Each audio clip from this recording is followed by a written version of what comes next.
Okay, we are going to do our third lecture here, where we're going to extend the reading just a little bit and talking about these principles of tolerance and self-critical analysis. We looked at reasoning and arguments around moral relativism, and we were sort of looking at logical analysis of arguments around objectivity and cognition. But we wanted to recognize that this doesn't necessarily address the question of how we morally judge or interact with another person. And ethics should deal with particular decisions and guidelines, but it should also deal with how we're treating other people. And so I wanted to actually look at two political philosophers that are dealing with this question of how do we relate in wider communities and societies, particularly when we have disagreements, and how do we deal with self-critical analysis and even coming to disagreements. The first person I want to look at is a philosopher called Karl Popper, who wrote a work in 1945 called Open Society and Its Enemies. And Popper's argument is that an open, tolerant society may lead to some problems. You can think about this in 1945, having dealt with World War II and Nazi Germany. And he raises the question, should a tolerant society tolerate intolerance? And basically his answer is going to be no. This is not so much a logical inconsistency as much as a claim about practical wisdom. If we as a society or culture continue to tolerate intolerant groups and positions, this is going to lead to the restriction of our ultimate goal. So toleration needs to be careful about those guidelines. It needs to be careful of notions of accepting voices, but knowing that there are certain limitations. And I think this has come up certainly in our own country, even recently, about issues of free speech and some of the events in Charlottesville. And we need to know that there are conditions legally of what free speech entails. But I think it raises this question that we've talked about with moral and ethical relativity. If the goal is acceptance and tolerance, then by claiming that intolerant views are just as morally acceptable as tolerant ones, we wind up not only with a contradiction, which we looked at in the last lecture, but the pragmatic possibility of upheaval. So how do we develop guidelines for ethical debate and dialogue that's going to be open to different views, but still seeking an idea of moral truth or a sense of moral progress that's not stuck in relativity? So we want to go back to that issue of cognition, of what is it that we can know. And I wanted to lay out three possibilities here where we can assess the truth or falsity of particular claims. I think we often hear about the division between fact and opinion, but I also want to open the question of interpretation. So facts. Facts are empirically based, dealing with data, open to instruments of measurement and our senses. So if we can think of the example possibly of climate change, the facts of climate change have to do with temperature readings that have been made over decades, series of time, that we can graph and we can see.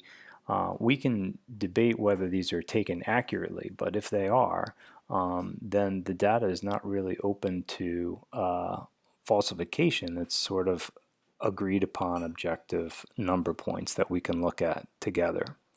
Opinions can be individual or collective assertions of beliefs and views.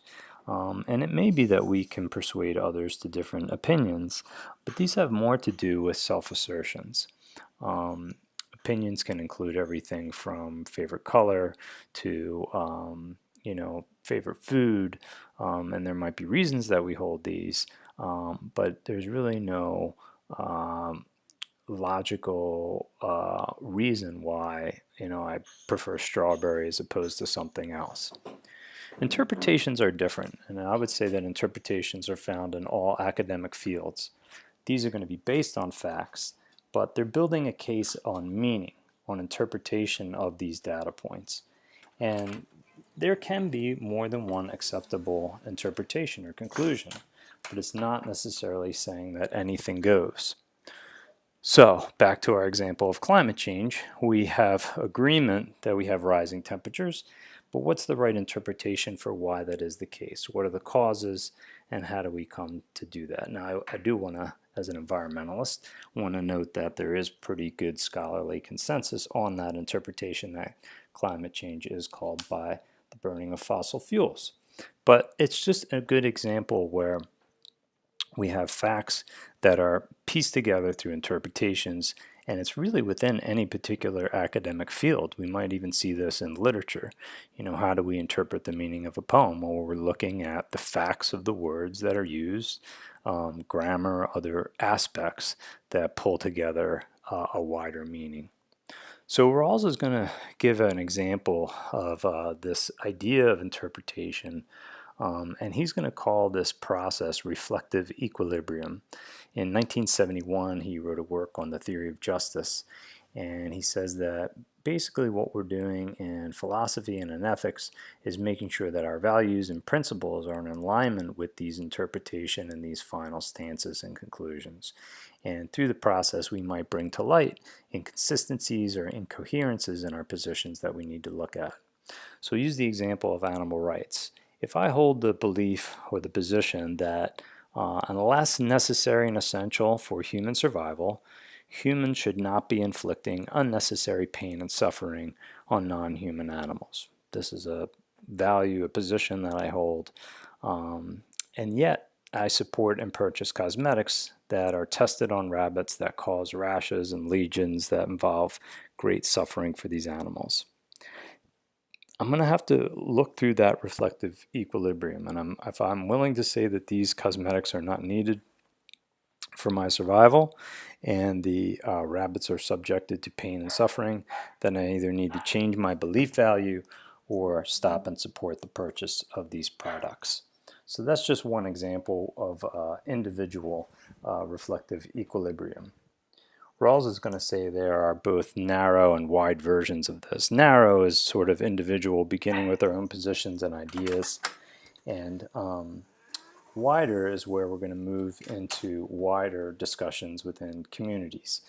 We're going to talk in the next unit about some personal attributes that are kind of needed to go through this process, but our hope, if we're going to make moral progress, is to move toward that wide version of reflective equilibrium.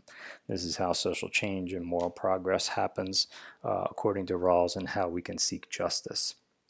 So as we think about those wider conversations, I want to bring us back to our case study at the start of the unit and raise the question, what are our responsibilities to our friend in rejecting that medical treatment? And how does the idea of professional ethics have a role to play in our decision making? So we're going to look at that next, and I look forward to our discussion.